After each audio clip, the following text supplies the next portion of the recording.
Want to create your dream game, but don't have the coding skills or the 3D modeling skills? Okay. Blender. Oh. What's happening? What's this? Why are there so many options? UV editing. What does this mean? Animation. Is it compositing? Scripting. What? This video shows you how it can be done, step by step. I have created an application called Blocky Game Maker. It lets you create game objects, levels and character like using Minecraft, but much faster. Let's get into it.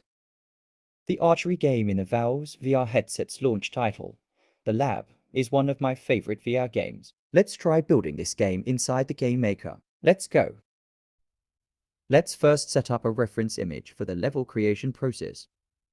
I drew some red lines on the image to indicate the spawn points for the enemies and the paths they may take. Now let's start sculpting the level map using the image as a reference.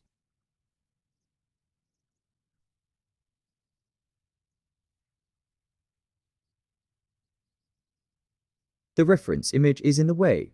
Let's move it to a proper location in my workspace.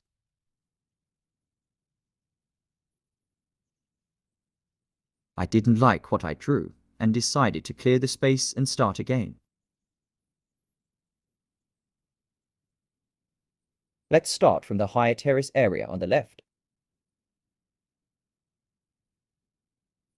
and block out the ground portions first. Since our building blocks are cube-shaped and the original map basic building shapes are hexagonal, the map would not be exact copies for sure. But it's not our intention to make exact copies of the original game, but instead use it as an inspiration, so it's fine.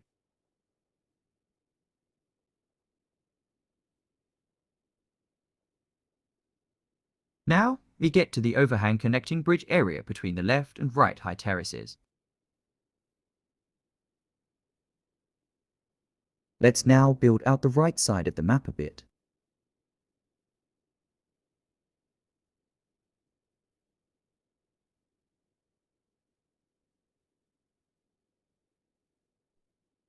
And now let's fill out the middle level ground planes.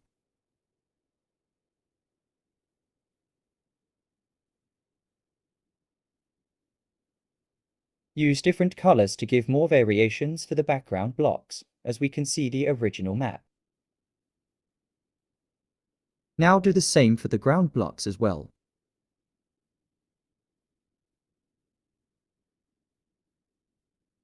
Use a darker color to allow the connecting bridge segment to stand out more.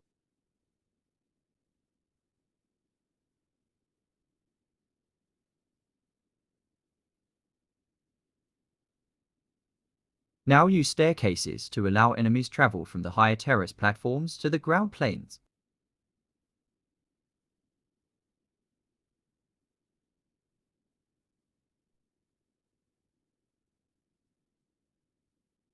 Following the original map design, let's build a second bridge to give the enemies more options to get to the castle gates. This way the enemy's behavior is less predictable, so the game is more challenging and fun.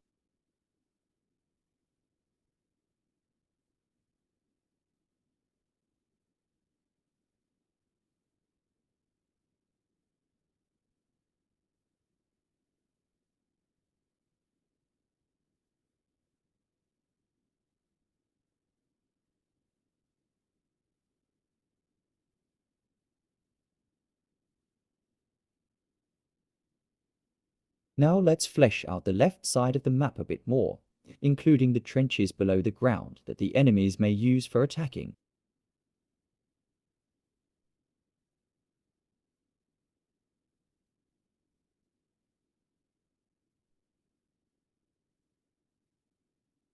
Time to embellish the big rocks of the right side high terrace a bit more. Behind these rocks, we will place a spawn point for the enemies, so they can come out from hiding.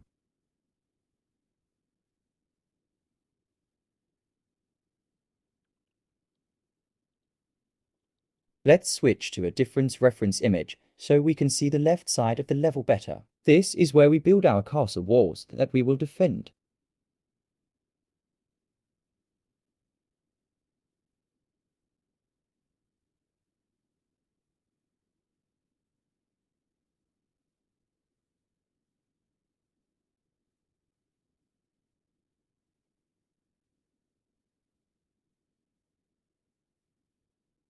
Choose a wood color for the gate. Not quite bright enough. Let's choose a brighter golden color. And then a brown color to give the gate decorative feel. We need to put some staircases on this side, so the spawned enemies on top can get down and tap the gate.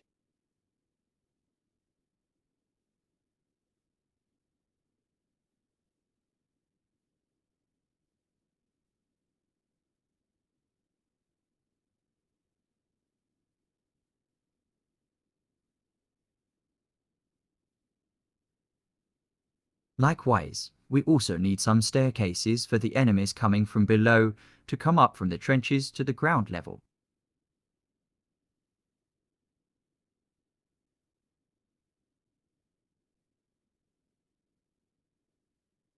Let's add some water to the trenches level to give the terrain more variety. Let's get back to finishing the castle walls and the guard tower for the player to spawn on to defend the castle from waves of enemy attacks.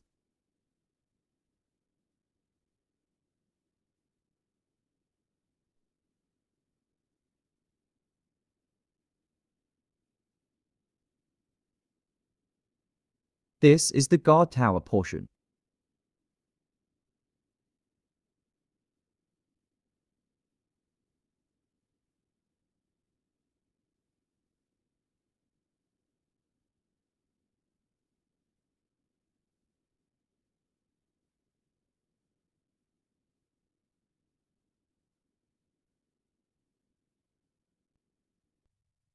Now we can move the spawn point to the top of the guard tower. This is where our player will be spawning.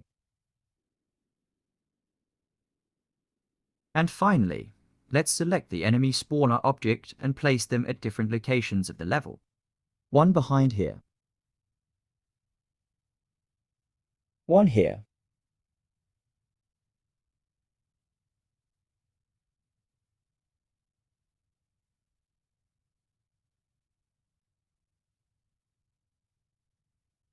Nope, not here. But here. This one comes from behind the bridgeway for some surprise attacks. And we are done. Let's test out this level and see how it plays. We are now spawned into the level we just created, in virtual reality, with a bow in hand. Let's look around a bit.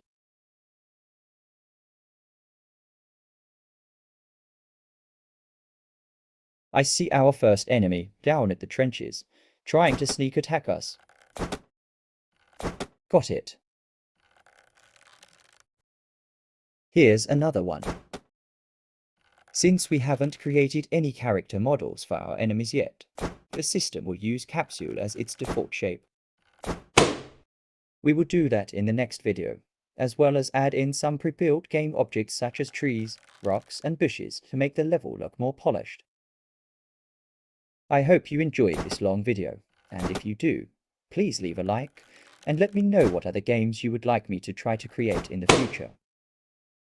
I have plans to create a Super Mario level, and also a level for one of my favorite games in recent years, Tunic. See you in the next one.